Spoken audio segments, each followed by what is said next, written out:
So on the 4th of August, I'm patting us on the head or on the back or something, a closely tracked recession indicator, the SAHM rule, has now been triggered. Here's what that means. A recession indicator widely followed on Wall Street has just triggered by the July jobs report. But the person who created it doesn't think the U.S. economy actually is in recession right now. And Federal Reserve Chair Jerome Powell said the indicator doesn't carry any particular significance. This is fantastic. You know, the people that told me right before the Great Recession, the October of 07 through March of 09, they said the housing market is solid. They said the financial systems are stable. Go back and start researching how they told us everything's okay right before it wasn't. You know who told you it wasn't? Michael Burry. We didn't know about Michael Burry until the movie The Big Short portrayed him. And then we said, oh, yeah, it was pretty easy to see. So let me tell you something, kids. If you're listening to us, you see it more than the average bear. This next one, the popping of the everything bubble that's on its way, is really easy to see also. Anyway, so when Jerome and these people tell you nothing's wrong, trust me, grab your watch and start running. So first, the data. With the unemployment rate reaching 4.3 in July, the 3-month moving average of the unemployment rate is at least 0.5 percentage points above the minimum of the 3-month averages from the previous 12 months. The SAHM rule states that reaching the 0.5% level means there's a recession. I personally believe we've been in a recession, even though they won't call it that, for over 2 years. I personally think their baloney target 2% inflation numbers are just that, baloney. I mean, give me a break. When you have inflation numbers that exclude food and energy, when you have another barometer that excludes housing, come on. We're being had here. So a little bit more about this, unpacking that. What the rule is basically saying, when the jobless rate is rising pretty quickly, the economy is slumping.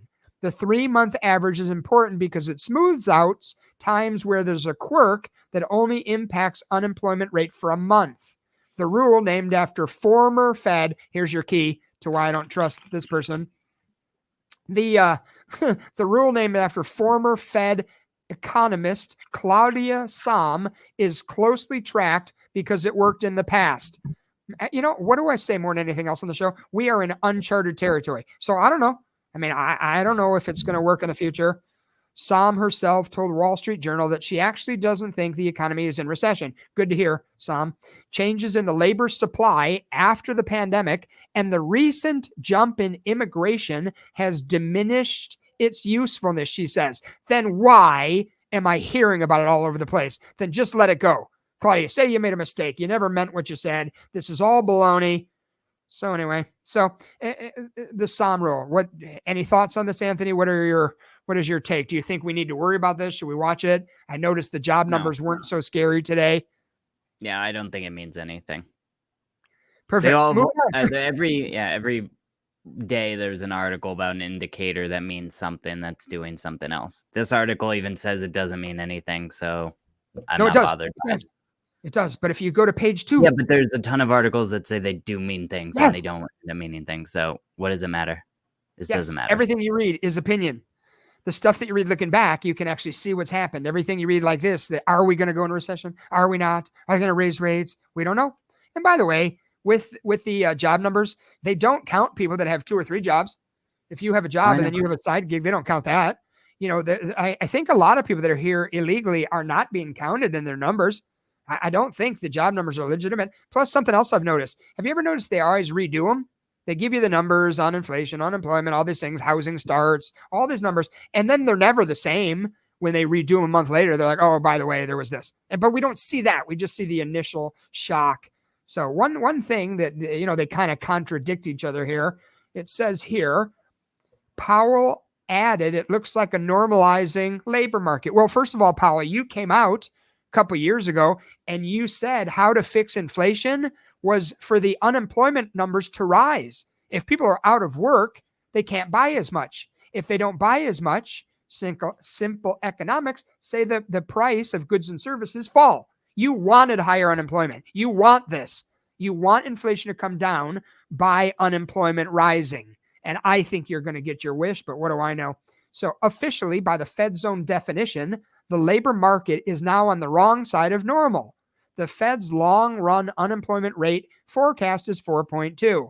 And now the jobless rate is a 1/10 of a percent point higher than that. Ooh, a 1/10 of a percent. I'm scared. That doesn't mean that the U.S. economy is in a recession. However, the National Bureau of Economic Research, that's the old NEBR, defines a recession as a significant decline in economic activity that has spread across the economy and lasts more than a few months. I don't know, according to what I read about auto loan defaults and subprime auto loan defaults and credit cards being maxed out and people just living on credit cards, and everything I read says that there is a problem in the economy. Maybe not for the ultra wealthy, maybe not for the ultra poverty level, but for the middle class, there is certainly a shrinking. So, and you're right, Anthony, the bottom line of the SAHM rule, it was a new term, so I thought we should dig into it. If people want to research it further, cool. But I'm going to be on your side and say it doesn't matter. We are going to know in the upcoming weeks, months, and years if we were in a recession, if we're going to go into a recession. I don't care. It's like World War III.